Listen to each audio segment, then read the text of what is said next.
بسم اللہ الرحمن الرحیم۔ السلام علیکم۔ حضرت عمر رضی اللہ تعالیٰ عنہ بسائے اوقات ایک تنکا ہاتھ میں لیتے اور فرماتے، کاش میں یہ تنکا ہوتا۔ کبھی فرماتے، کاش مجھے میری ماں نے جنا ہی نہیں ہوتا۔ ایک مرتبہ کسی کام میں مشغول تھے، ایک شخص آیا اور کہنے لگا کہ فلاں شخص نے مجھ پر ظلم کیا ہے، آپ چل کر مجھے بدلہ دلوا دیجئے۔ آپ رضی اللہ تعالیٰ عنہ نے اس کے ایک درہ مار دیا کہ جب میں اس کام کے لیے بیٹھتا ہوں اس وقت تو نہیں، جب میں دوسرے کاموں میں مشغول ہو جاتا ہوں تو آ کر کہتے ہیں کہ بدلہ دلوا دوں۔ وہ شخص چلا گیا۔ آپ رضی اللہ تعالیٰ عنہ نے آدمی بھیج کر اس کو بلوایا اور درہ اس کو دے کر فرمایا کہ بدلہ لے لو۔ اس نے عرض کیا کہ میں نے اللہ کے واسطے معاف کیا۔ گھر تشریف لائے، 2 رکعت نماز پڑھی۔ اس کے بعد اپنے آپ کو خطاب کر کے فرمایا، اے عمر، تو کمینہ تھا، اللہ نے تجھ کو اونچا کیا تو گمراہ تھا، اللہ نے تجھ کو ہدایت کی تو ذلیل تھا، اللہ نے تجھے عزت دی پھر لوگوں کا بادشاہ بنایا۔ اب ایک شخص آ کر کہتا ہے کہ مجھے ظلم کا بدلہ دلوا دے تو اس کو مارتا ہے، کل کو قیامت کے دن کیا جواب دے گا؟ بڑی دیر تک اسی طرح اپنے آپ کو ملامت کرتے رہے۔ آپ رضی اللہ تعالیٰ عنہ کے غلام حضرت اسلم رضی اللہ تعالیٰ عنہ کہتے ہیں کہ میں ایک مرتبہ حضرت عمر رضی اللہ تعالیٰ عنہ کے ساتھ حرہ کی طرف جا رہا تھا۔ ایک جگہ آگ جلتی ہوئی جنگل میں نظر آئی۔ حضرت عمر رضی اللہ تعالیٰ عنہ نے فرمایا کہ شاید یہ کوئی قافلہ ہے جو رات ہو جانے کی وجہ سے شہر میں نہیں گیا، باہر ہی ٹھہر گیا، چلو اس کی خبر لیں، رات کو حفاظت کا انتظام کریں۔ وہاں پہنچے تو دیکھا ایک عورت ہے جس کے ساتھ چند بچے ہیں جو رو رہے ہیں اور چلا رہے ہیں، اور ایک دیگچی چولہے پر رکھی ہے جس میں پانی بھرا ہوا ہے اور اس کے نیچے آگ جل رہی ہے۔ انہوں نے سلام کیا اور قریب آنے کی اجازت لے کر اس کے پاس گئے اور پوچھا کہ یہ بچے کیوں رو رہے ہیں؟ عورت نے کہا کہ بھوک سے لاچار ہو کر رو رہے ہیں۔ دریافت فرمایا کہ ایک دیگچی میں کیا ہے؟ عورت نے کہا کہ پانی بھر کر بہلانے کے واسطے آگ پر رکھ دی ہے کہ ذرا ان کو تسلی ہو جائے اور سو جائیں۔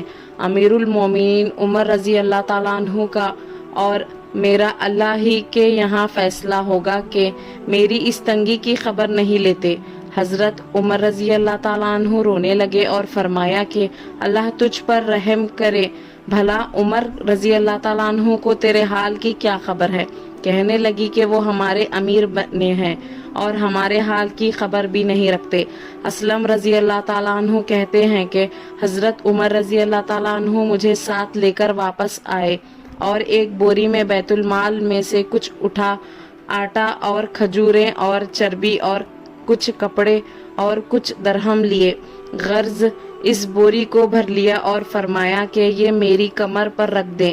میں نے عرض کیا کہ میں لے چلوں۔ آپ رضی اللہ تعالیٰ عنہ نے فرمایا کہ نہیں، میری کمر پر رکھ دے۔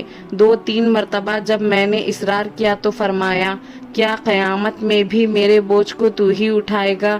اس کو میں ہی اٹھاؤں گا، اس لیے کہ قیامت میں مجھ ہی سے اس کا سوال ہوگا۔ میں نے مجبور ہو کر بوری کو آپ رضی اللہ تعالیٰ عنہ کی کمر پر رکھ دیا۔ آپ رضی اللہ تعالیٰ عنہ نہایت تیزی کے ساتھ اس کے پاس تشریف لے گئے، میں بھی ساتھ تھا۔ وہاں پہنچ کر اس دیگچی میں آٹا اور کچھ چربی اور کھجوریں ڈالیں اور اس کو چلانا شروع کیا اور چولہے میں خود ہی پھونک مارنا شروع کیا۔ علم رضی اللہ تعالیٰ عنہ کہتے ہیں کہ آپ کی گنجان داڑھی سے دھواں نکلتا ہوا میں دیکھتا رہا حتیٰ کہ حریرہ سا تیار ہو گیا۔ اس کے بعد اپنے اپنے دست مبارک سے نکال کر ان کو کھلایا۔ وہ سیر ہو کر خوب ہنسی کھیل میں مشغول ہو گئے اور جو بچا تھا وہ دوسرے وقت کے واسطے ان کے حوالے کر دیا۔ وہ عورت بہت خوش ہوئی اور کہنے لگی، اللہ تعالیٰ تمہیں جزائے خیر دے، تم تھے اس کے مستحق کے بجائے حضرت عمر کے، تم ہی خلیفہ بنائے جاتے۔ حضرت عمر رضی اللہ تعالیٰ عنہ نے اس کو تسلی دی اور فرمایا کہ جب تم خلیفہ کے پاس جاؤ گی تو مجھ کو بھی وہیں پاؤ گی۔ حضرت عمر رضی اللہ تعالیٰ عنہ اس کے قریب ہی ذرا ہٹ کر زمین پر بیٹھ گئے اور تھوڑی دیر بیٹھنے کے بعد چلے آئے اور فرمایا کہ میں اس لیے بیٹھا تھا کہ میں میں نے ان کو روتے ہوئے دیکھا تھا، میرا دل چاہا کہ تھوڑی دیر ان کو ہنستے ہوئے بھی دیکھوں۔ صبح کی نماز میں اکثر سورہ کہف، طٰہٰ وغیرہ بڑی صورتیں پڑھتے اور روتے کہ کئی صفوں تک آواز جاتی۔